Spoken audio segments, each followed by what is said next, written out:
Tukielekea huko nchini Iran, wa Iran wanatoa onyo huku jeshi lake likisema tuko tayari kutoa jibu la maangamizi dhidi ya uchokozi mpya. Jeshi la Walinzi wa Mapinduzi ya Kiislamu IRGC limetangaza kuwa majeshi ya Jamhuri ya Kiislamu ya Iran yako katika kiwango cha juu kabisa cha utayari na yataitoa adhabu yenye maangamizi na ya kuzimu iwapo adui ataanzisha tena vita au shambulizi lolote la kichokozi dhidi ya nchi hiyo.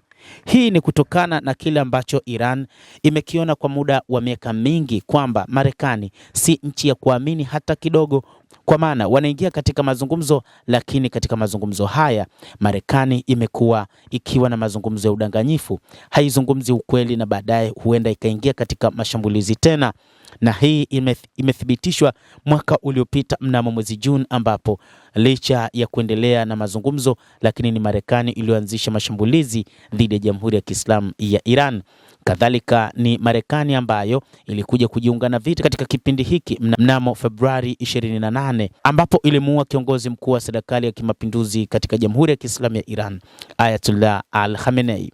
Katika taarifa iliyotolewa Jumapili na kamandi kuu ya IRGC, jeshi hilo liliadhimisha kumbukumbu ya kukombolewa kwa bandari muhimu ya Khorramshahr mnamo Mei 24 mwaka 1982 baada ya siku 578 za uvamizi wa Iraq wakati wa vita vya kulazimishwa vilivyodumu miaka 8.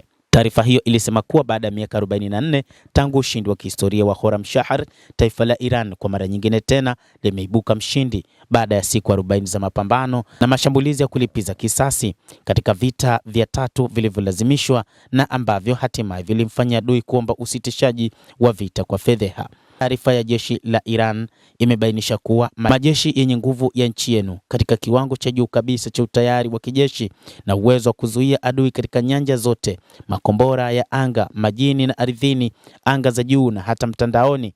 Ni wazi kwamba uchokozi wowote mpya utajibiwa kwa nguvu ya maangamizi ndani ya eneo na hata nje ya mipaka ya ukanda huu.